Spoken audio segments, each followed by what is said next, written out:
1, 2, 1, 2, 3, 4, 5, 6.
Hi, I'm Rick Dior, Professor of Percussion at the University of North Carolina at Charlotte. Today we're going to play the Timpani Solo from the North Carolina District and All-State for 2019. The solo this year is Garwood Whaley's Etude on page 33. It's from this book, Musical Studies for the Intermediate Timpanist. It's a tricky little solo, namely because it's very quiet the whole way through. So you have to have a lot of control to play quietly. I would suggest practicing with the metronome as much as possible. And you'll see me wearing some headphones on the video, which you've obviously just seen. And those headphones enable me to hear a click track, which I will put after this segment of the video. I'll put up a audio track of me playing with the click so you can play along and hear the timing of that. And also, I subdivide the click. So in other words, it's in 6/8 or 12/8. So it's 1, 2, 3, 4, 5, 6, 1. And the actual eighth note is being played, so you can hear that. And that's the way I would suggest practicing. Now you also notice I'm not sitting when I'm playing. Normally I sit when I have a lot of tuning, but this etude has absolutely no tuning besides the original tuning, which is a G minor 7 chord. We'll talk about that in a second. So I stand. I'm a pretty short guy. I'm perfect height for standing. And if you can stand, it's actually going to be a little better because there's a lot of getting around and it's quiet. So you have to move very quickly, quietly. So it helps if you're not too tall to stand for this solo. The mallets I'm using are a firth staccato. It's a good mallet for this piece. It's fairly light and it's a good match of articulation, and also, like I said, it's a light sound, so it's not a heavy mallet. So whatever mallet you use, make sure it's a nice and light mallet and not too hard. You want to hear the tone of the timpani, not a tick. So the tone versus a harder sound. This is wood, but you hear the difference, okay?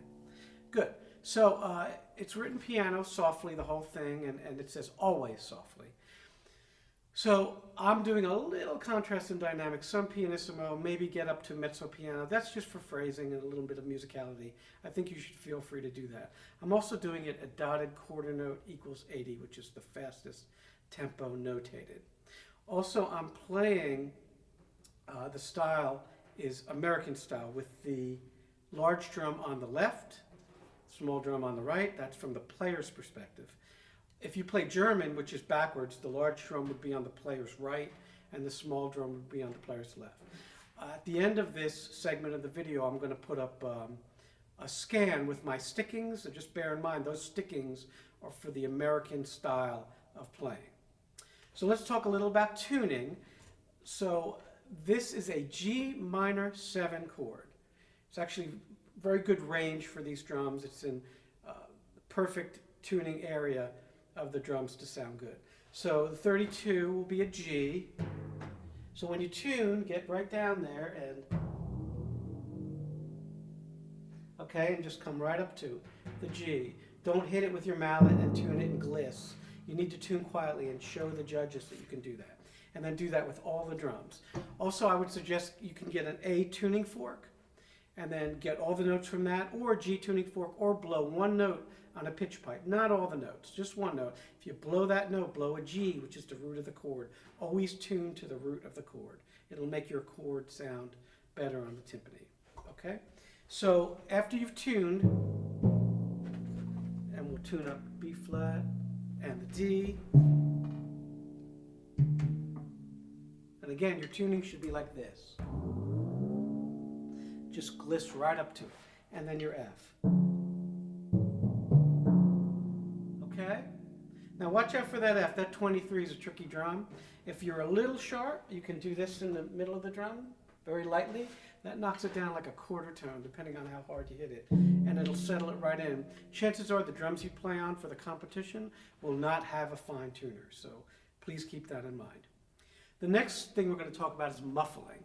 So it's very important in this piece to muffle. He even has a few spots where he says to muffle. So all those vacant bars, like the 3/8 bars, and then you have a whole bar rest, you want to definitely muffle in those bars. Now when I say muffle, I don't mean just hitting the drum like that. You muffle very lightly, like that. So the stick goes right up into this part of your hand. Okay, so people call that the fulcrum. And then you muffle with your fingers. See it? Okay, when you have a bunch of drums, the order that you muffle is important.